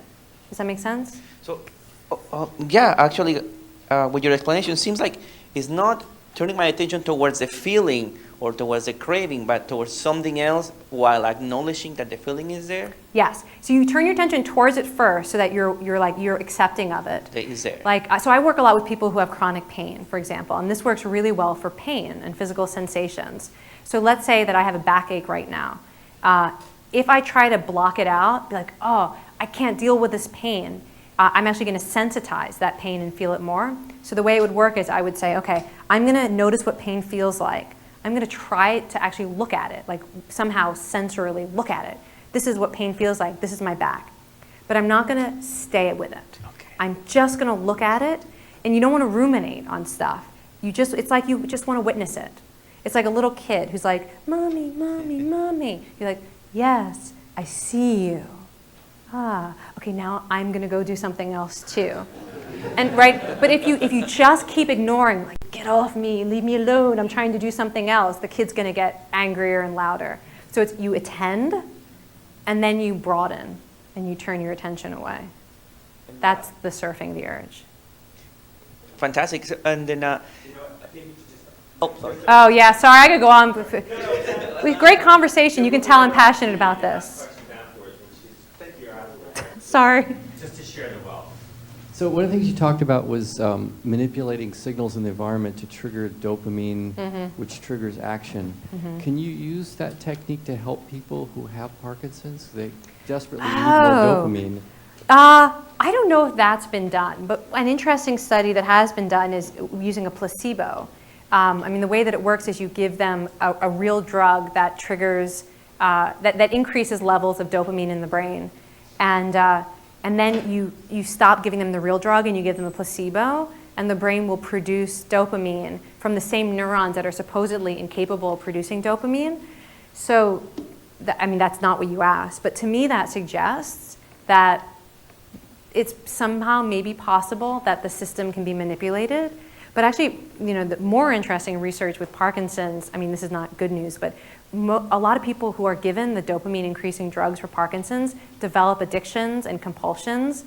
And And before researchers figured out what it was, they were like sending people to AA and like spiritual counseling, and all they had to do was adjust the dose. It was just too much dopamine, and suddenly people were gambling their life savings away, and they were suddenly binge eating, and the medical reports are really interesting. And so the thing about technology, I have to get this in, because I'm a little bit obsessed with this right now, is if you have a lot of dopamine sort of all the time, you are motivated and driven and focused in a good way. If your brain knows how to produce steady state dopamine, it's fabulous. You're not depressed, you're motivated, you're focused, good. When your brain does these quick bursts, dopamine, no dopamine, dopamine, no dopamine, you're distracted, you're more likely to have ADHD, you're more likely to become depressed, you're more likely to become addicted. And the thinking now is that that is what our phones are doing to us. That they are, and everything, dopamine bursts, dopamine bursts, dopamine bursts. And I think it's very alarming. Anyways, that's the good news portion of tonight's lecture. So there are a bunch of like kind of techniques and ideas and whys here about like self-control, but kind of like you said, for a lot of people, if this was something that was like really, you really wanted to do this, you'd almost already be doing it, right? There you have competing motivations that maybe you don't understand fully. So is there more information out there about dealing with those and identifying competing motivations and handling them? I mean, I am a big fan of paying attention, and part of it's my Zen training, where sort of the way you deal with anything is you just pay attention to it without judging it. And so that's the basic assignment. You can direct your attention to different aspects of the process. Like, I love to have people do autopsies of their own failures. It's like, say, well, I say that I want to file my taxes on time this year. So this whole week, I'm going to pay attention to how I don't file my taxes. And I'm not even allowed to try to change it yet. And you can actually say, okay, well, first I'm going to pay attention to the situations in which I'm most likely to, give in. And are there people around me who seem to be more likely to be here when I do this, negative thing? What do I tend to be thinking and feeling? And like process map it. Because most of us, when something is really difficult to change, the content is really similar in a lot of different situations. It'll be that we always are feeling self-conscious, or we always are feeling angry, or we always are, sleep deprived. And I like process mapping it. And it's not like a fancy technique, but you start to pay attention.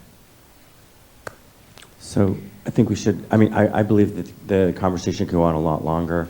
Kelly was telling me that she's teaching next year across all 3 quarters, so you could actually try and compress everything into tonight, but I would encourage you instead to And let me actually tell you what this is. This is through continuing study, so it's open to everyone, and we're trying for the first time. They're not actually brand new courses, so some of you have taken them already, but we're going to do a 3-course sequence that gets sort of the best science that I know to help people be happier and healthier. We're going to start with the science of mindfulness, which is going to be very helpful for winter quarter science of willpower. You got the mindfulness part down, then you can apply it to this idea of willpower, self-control. And then the spring quarter class is the science of compassion, which includes self-compassion. I think it's going to be a fun sequence. So let's give her an applause.